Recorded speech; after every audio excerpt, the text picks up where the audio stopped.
सुश्री राजू मालवीय, राष्ट्रीय महामंत्री भारत तिब्बत समन्वय संघ। जी मैडम, आज यहाँ पे राष्ट्रीय बैठक का आयोजन, क्या संबंध है, किस विषय में आपने यहाँ पे चर्चा की? बिल्कुल, भारत तिब्बत समन्वय संघ का प्रारंभ कोरोना काल में 14 जनवरी 2021 को हुआ था। आज हम 1.5 वर्ष के बाद प्रत्यक्ष रूप से बैठे हैं और मुझे बताते हुए प्रसन्नता है कि 28 प्रांत के लोग 200 की संख्या में यहाँ पर उपस्थित हैं।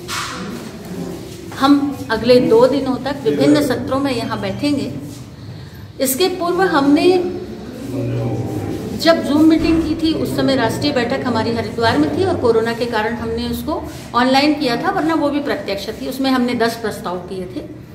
आज हम उन्हीं प्रस्तावों को आगे बढ़ाते हुए भारत तिब्बत की आज़ादी के लिए, कैलाश मानसरोवर की मुक्ति हो, तिब्बत की आज़ादी हो और भारत की समृद्धि चाइना की वस्तुओं के आर्थिक बहिष्कार में है, इन 3 विषयों को केंद्रित करके हमारी ये बैठक है।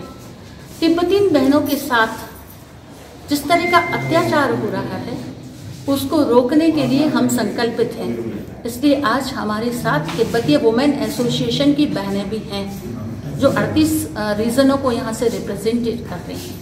आज हम 2 दिनों तक भारत तिब्बत समन्वय संघ के माध्यम से अपने उद्देश्य की पूर्ति के लिए विभिन्न विषयों पर चिंतन करेंगे। अभी उद्घाटन सत्र हुआ है, चल ही रहा है, जिसमें माननीय कप्तान सिंह सोलंकी जी जो हमारे संरक्षक हैं उनका मार्गदर्शन हम सबको मिलेगा और इस 2 दिन के अभियान में सारे विषयों पर चर्चा और चिंतन के बाद हमारे अगले वर्ष के काम की दिशा तय, वह भी इस अभियान का अंग बने, वह भी इस आयोजन से जुड़े, ऐसी मेरी आपसे अपेक्षा है। इसलिए व्यक्ति नहीं, हमें परिवार को जोड़ना है।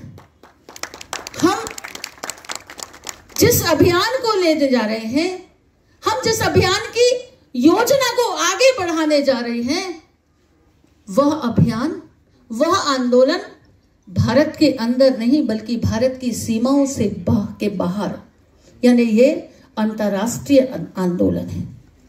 और इसलिए आदरणीय भाई साहब सदैव हमें ये मार्गदर्शन देते हैं कि हमें इस जन आंदोलन को जन जागरण के माध्यम से विश्व का जनमत एकत्र करना पड़ेगा। और अगर जनमत एकत्र करना है तो घर घर से ये आवाज आनी चाहिए कि कैलाश मानसरोवर मुक्त होना ही चाहिए। घर घर से ये आवाज आनी चाहिए कि भारत की समृद्धि के लिए हम चाइना की वस्तुओं का बहिष्कार करते हैं, वो भले ही एक वस्तु का करें। मैं ये नहीं कहती कि आप पूरे घर के बदल दो, क्योंकि एक लंबे समय के बाद एक प्रवृत्ति बनी है, लेकिन इसकी शुरुआत मातृशक्ति की बहनों की है। आज मैं प्रसन्नता के साथ कह सकती हूं कि हमारी जो बहनें यहां उपस्थित हुई है वो 19 प्रांत का प्रतिनिधित्व यहां पर है। निश्चित रूप से जो बहनें हमारी पदाधिकारी नहीं आई वो किसी ना किसी बड़े परेशानी में फंसने के कारण नहीं आई है। हमारी राष्ट्रीय अध्यक्ष वो इस कार्यक्रम में अनुपस्थित हो ही नहीं सकती थी। तब फिर हमने तय किया कि हम जनजागरण करेंगे। तो जनजागरण बहनों का, किसी संत ने कहा है, 1 लोटा जल सारी समस्याओं का हल, बस इसे ही हम केंद्र बिंदु बनाएंगे। भगवान भोलेनाथ को 1 लोटा जल और 2 बेल पत्ती चढ़ाकर प्रार्थना करेंगे, प्रभु वो शक्ति दे दीजिए जिससे हम आपके स्थान को मुक्त कराने के लिए अपनी भूमिका का निर्वाह कर सकें। और मैं समझती हूं जिस अभियान की चर्चा मैं आपसे कर रही हूं उसको हम जमीन पर उतार कर आ रहे हैं।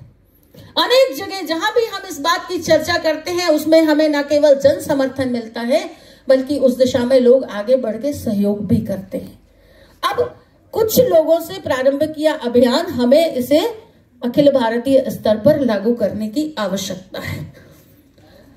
हमने प्रयत्न किया है कि हम भगवान भोलेनाथ की मंदिर समितियों को जोड़ें, और अगर आप उन मंदिर समितियों को हम जोड़ते हैं तो एक बहुत बड़ा परिणाम हमारे साथ आ सकता है।